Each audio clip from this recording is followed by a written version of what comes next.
Pleasure to introduce this year's keynote speaker, Dr. David Hayes-Bautista.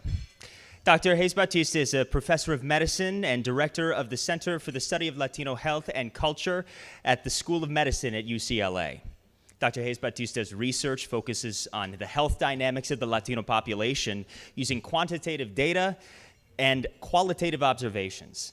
His publications and research appear in a variety of journals, including Family Medicine and American Journal of Public Health, Family Practice, just to name a few.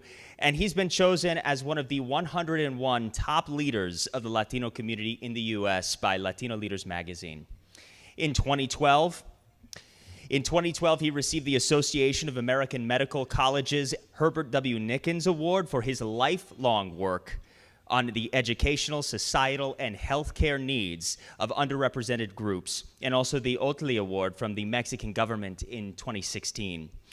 Most recently, Dr. Hayes-Bautista co-authored a new report about the large and rapidly growing economic contributions of Hispanic Latino residents here in the Chicago metro area. And a combination of rapid gains in population, strong work ethic, and positive health profile has led to the 2018 Chicago Metro Latino Gross Domestic Product, so our GDP, of $97.5 billion. That is larger than the entire economy of the state of Hawaii. With more on his latest research, please welcome Dr. David Hayes-Bautista.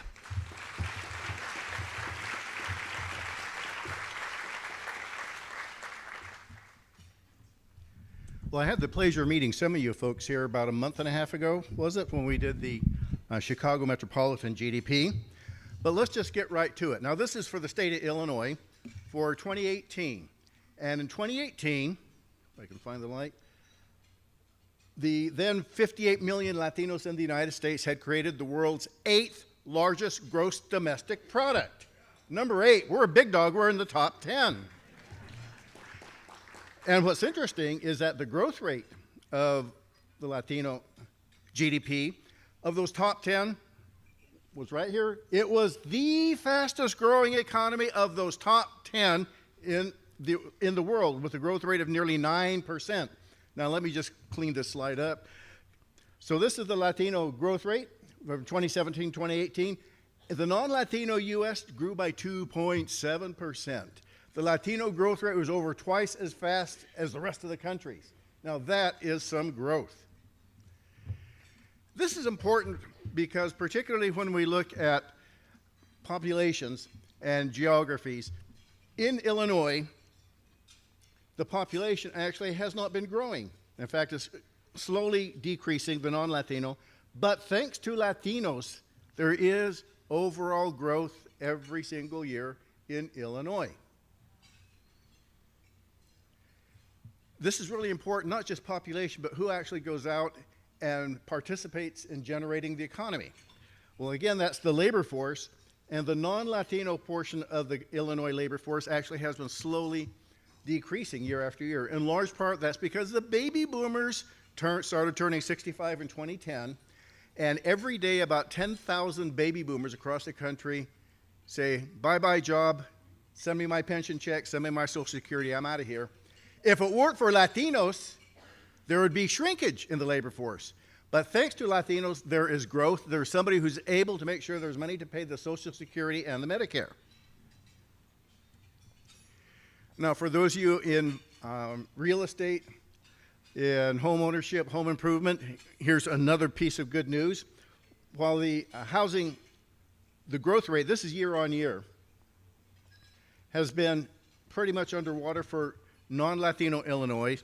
For Latino Illinois, with the exception of just coming out of the Great Recession, the growth rate has been really high, 2.5% to 3% year over year. That's huge market. And what's interesting is, Latinos do things a little bit differently, and Latinos tend to use our income a little bit differently, so that a good piece of the GDP is generally in consumption. But for the Latino GDP that was growing so fast, consumption was 74.5% of that, is just really driving it. Whereas in the non-Latino, it was a lot slower at 64.9%, less than 2/3. This gives you kind of an idea that things go differently in the different portions of Illinois. Now, that was 2018. Let's get to 2020, which was the first year of COVID. And COVID walloped Latinos. Across the country, Latinos had the highest infection rate, highest hospitalization rate, the highest death rate. I don't need to go into that. You've seen it all, year after year, month after month. How did COVID affect the Latino GDP? Well, the Latino GDP went from number 8, well, as we can see here now, the death rate, out of nowhere. In 2019, nobody in the US died of COVID. 2020, suddenly COVID became the 3rd greatest cause of death, just like that, overnight, with Latinos, and this is unusual, because normally Latinos have a lower death rate than whites for chronic disease, heart disease. The Latino rate is 30% lower.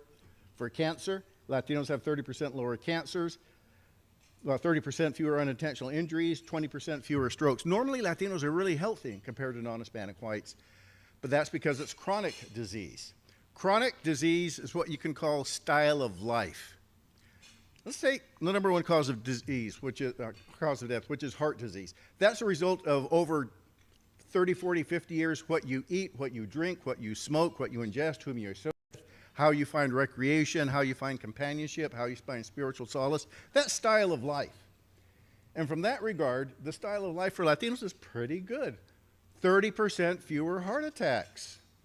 How do you do that? Be a Latino. Well, let's engage in a Latino. Well, okay. If you're not Latino, marry a Latino. That style of life. If I breathe on you, I cannot give you a heart attack. But COVID was different. The coronavirus is communicable. I can breathe on you, and you can catch the virus. You can develop COVID, and you can take that whole path to hospitalization, intensive care, and then not coming back. So it's very different. It sort of shows how attached or unattached a population is to the healthcare services. So in terms of style of life, Latinos are doing really well. COVID walloped Latinos. And the result was that the Latino GDP went from number 8 to number 5. Number 5. We passed France. We passed India. We passed Italy. We are now the number 5 GDP. But wait a minute. COVID walloped Latinos. Yes, it did. But it didn't stop us. And we showed up to work. We were the essential workers. Not the clinicals, not the physicians, nurses, Latinos growing the food, packing the food, transporting it, cleaning the houses, repairing the cars. Latinos tend to be in the occupations and industries that you can't do while you're sheltering at home. How can you grow oranges in your living room? So Latinos had to be out there, and they did. Their labor force participation rate was the highest of any. And they were infected because they were exposed. Their coworkers, their clients, the public, as they were driving buses, selling food, you name it. But they showed up in spite of that. So this is what we have learned from COVID. Yes, Latinos got walloped harder than any other population, but we stepped up. We were the essential workers that kept this economy together. You notice there were no food shortages. You might have had toilet paper shortages, no food shortages, because Latinos stepped up. So Latinos have shown, hey, we're as functional as anybody else. It's the health system that's dysfunctional. Why did so many of us have to die? Because we tend to work in the industries and occupations that don't offer health insurance, because of the Latino physician shortage. And my colleague Ida Diacello has been working this with me for almost 50 years, trying to get more Latinos into the health professions. Latinos are less likely to have health insurance, and care is very costly. If you remember the first couple of months of the COVID pandemic, you actually had to get a doctor's approval to get tested to see if you were positive. Well, if you can't find a doctor because you're in a shortage area and you don't have insurance, how are you going to do that? So COVID had a field day, and basically COVID punished Latinos for very good behaviors. High work ethic, strong families. We have very big households. But the coronavirus loves that. It can really work through a household. The very things that make us strong, COVID attacked. But we pressed back, and we came through, and we created the world's 5th largest GDP. Thank you very much.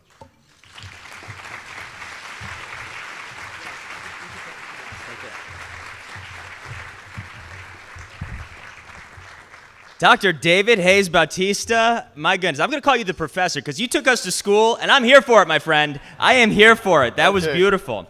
Thank you so much for your insightful presentation. A round of applause again, please. And thank you, Silvia Puente, for joining us on the stage right now, President and CEO of the Latino Policy Forum, for a very important conversation about that research. So let me just share. Yes, can you all hear me? So you have your cue card that's in your program, the report that we're referencing, all the reports we're talking about today. I can't deal with high-tech technology, but they're all there. They're all there for you, and we will also send out these slides. Some of these slides are in there, but not all of them are, so we'll make sure you all get these slides too. Okay. So absolutely. thank you. I mean, that My was pleasure. really, and let's really thank him. He came all the way from California. And he was so gracious when we asked him to come, because let me tell you, how many of you knew that we were the 5th largest economy in the world? A few of you, right? But he is so passionate about making sure this message gets out about how do we really understand the economic growth and impact, not only of Latinos in Illinois, but in the nation. So, gracias. Thank you for coming. So let's talk about this report and the data that we just that you just showed us here. I know that it tells an incredible story of how Latinos are contributing to the economy of Illinois and driving growth. So is this unique to Illinois, or is this happening elsewhere in the country as well? It happened all across the country. It happens more in Illinois, but it happens all across the country. We recently have been in New York, New Jersey, Florida, Illinois, Texas, California, and we see the same patterns of behavior. It doesn't matter whether Puerto Rican, Cuban, Colombian, Dominicano, Mexicano, Salvadoreño, we see the same patterns. It's something very Latino, and we see it in the data. Yeah, and Sylvia, I know, let's talk a little bit about this wealth paradox as well, because we're talking about the incredible wealth that Latinos are creating every day, but we're not always enjoying the fruits of that labor in some ways.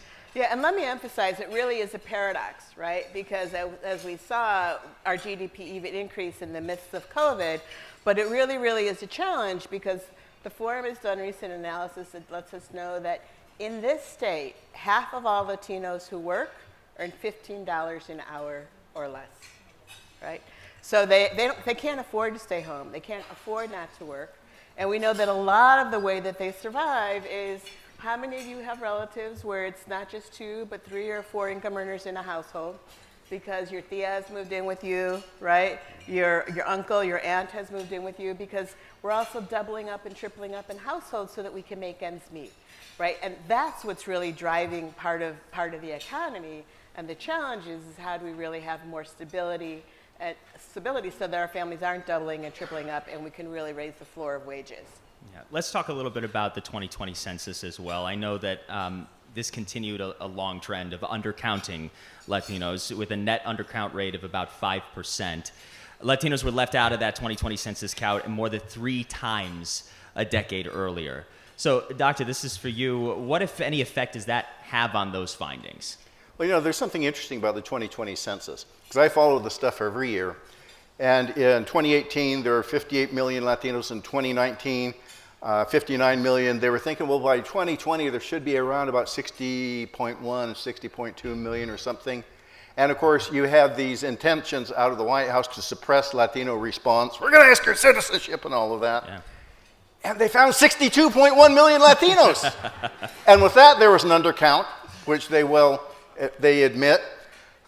So what this means is the data I have just shared with you, it's like the minimum, the floor. It can't be any lower. If we had another about 1.5 million people, it would have been significantly higher. We might have been number 4, who knows? But we are prisoners of the data that they send us. So I can say, this is the least that it shows, is that Latinos pressed through, and the COVID pandemic did not stop us. Yeah, I mean, talk about that power, right? Seriously. Yes, serious? I mean, yeah. Day-to-day, style of life, power. Mm-hmm.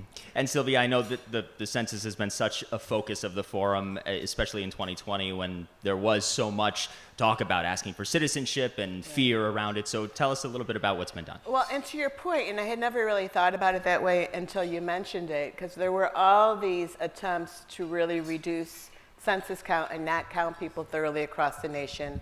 especially coming out of the White House and the former administration. But despite that, and again, despite that, we saw 15% growth of the Latino community here in the state of Illinois, right? And again, that is a minimum, right, in terms of what we would have expected, because we know people were afraid to answer their doors, right? No matter how many times someone's coming and knocking on them, they were afraid to give their information to the government, because who knows what the government was going to do, especially given the threats that we were hearing out of the past administration. Yet here in our own state, the population grew by 15%. So the one message I want to leave you with that, if we aren't investing at least 15% more, that economic gap is widening, that wage gap is widening, the wealth gap is widening. So as much as you all invest, and all of our Board of members and community organizations that we work with, as much as you already do, that is your argument to make all of your funders. 15% only keeps us even. It doesn't even begin to address the dramatic needs that we're currently facing. Yeah, that's a great point. Of course, the Latino community is not a monolith. Of course, we're a diverse race, country of origin, or where we trace our roots, just to name a few. So Dr. Hayes-Bautista, what can you tell us about your research in regards to US-born Latinos versus immigrants?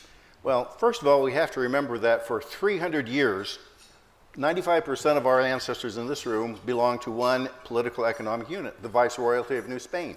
Reached from Puerto Rico, Hispaniola, today's Dominican Republic, Cuba, Panama, El Salvador, Central America, Mexico, and it reached all the way up to the Canadian border and all the way here to Chicago for 300 years. And we moved around during that 300 years. People went from Florida to California, went from El Salvador to Colorado, just like today, for 300 years. So during that period, we learned something. For example, we learned to speak Spanish. Prior to then, none of us spoke Spanish. Now we do. And we still continue to learn and grow. But having that sort of base, I think that's why it doesn't matter which city we go to, which state, we see the same patterns of behavior. Everywhere I go, Latinos have 30% fewer heart attacks than whites. Now that's some pretty good lesson to learn, and it's style of life. So yes, there can be differences, but I think there also is a lot of similarities, and we need to understand that we can be both. Right, some cultural history that unites us. Absolutely, cultural and economic. We've been economically active in what's now the United States since 1513. Yeah, do the math, 500 years. We've been economically active in this country. Well, Sylvia, I want to talk a little bit about what the forum has done, because we're instrumental in trying to collaborate, provide immigrants coming to Chicago with the resources that they need, particularly in housing. So can you share more on those efforts? So one of the things I'm really, really pleased, and you'll hear a little bit more about, is we partner with our friends at the state and the Illinois Housing Development Authority for the nearly $500 million in investment in mortgage and rental relief that the state has provided for each of the past 3 years. And bringing together our community leaders and partners, we really worked hand in hand with the Illinois Housing Development Authority to design that program to make sure that it was available in Spanish, but also to make sure that everyone is eligible regardless of their citizenship. So we're really proud and grateful for our collaboration with the state on that, and really pleased, as you'll hear in the video, that over 7,000 Latino households receive direct economic benefit from that mortgage and rental relief. And can I add into Sylvia's response, by the way? In the past few weeks, Governor Abbott and DeSantis have been making headlines. They're taking Latino immigrants at the border and shipping them to the sanctuary cities like Chicago to punish us. And you know what? They're shipping human GDP gold out of Texas here to Illinois, to New York, to New Jersey, to California. Thank you, Governor DeSantis. Thank you, Governor Abbott. We are going to grow. Well, with that, I want to we acknowledge Sol Flores, Deputy Governor here, but it's really been all the organizations under her oversight at the state that have been dealing with that crisis. And so we really thank you. And we're really, really proud to be part of a broader coalition where we are all working together. City, Mayor Lightfoot, I know you've made some resource investment. Really are grateful that Illinois is such a welcoming state. And these folks do have a hard role in front of them. But there really are so many of you in the room that are really working to treat them with dignity and respect, and to help them settle into Illinois. Absolutely.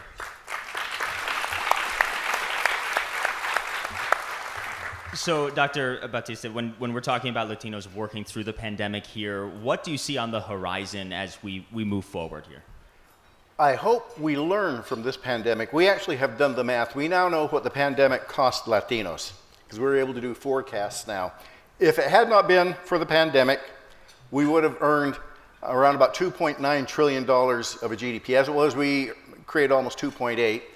That translates to $164 billion that was lost because of pandemic impact.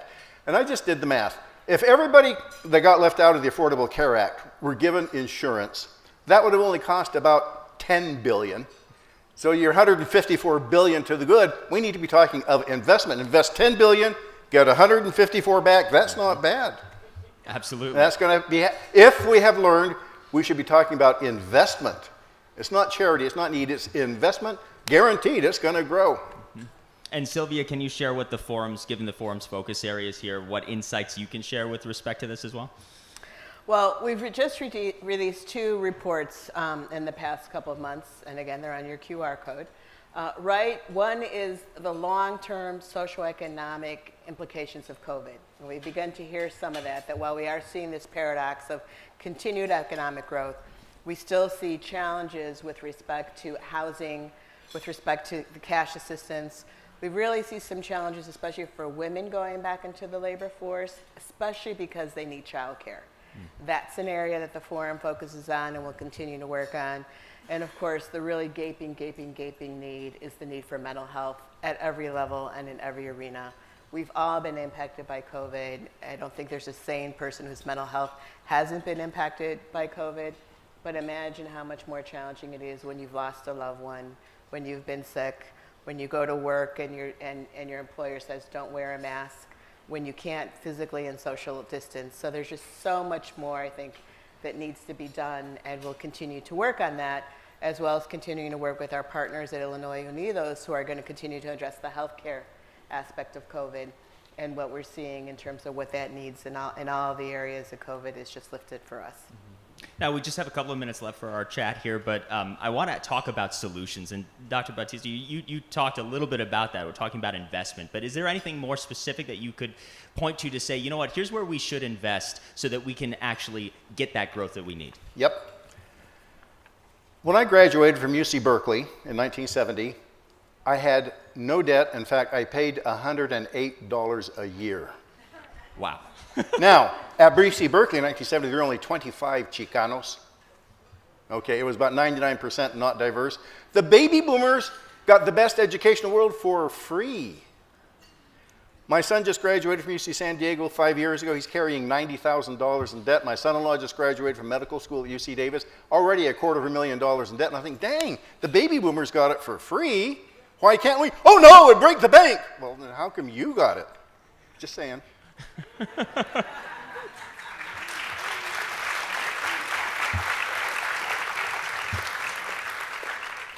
So there are lots of solutions. The question is the resources and the political will to get them all done. You know, one of the things, as I mentioned, is a real emphasis on the Latino labor force so that we can elevate the floor so that few of our workers are earning $15 an hour or less.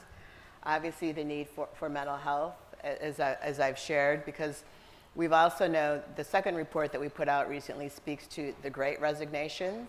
Well, it's not due to the Latino community, because in fact, we saw Latino labor force increase during the pandemic. So Latino Policy Forum, as you know, this is our mantra, this is our work.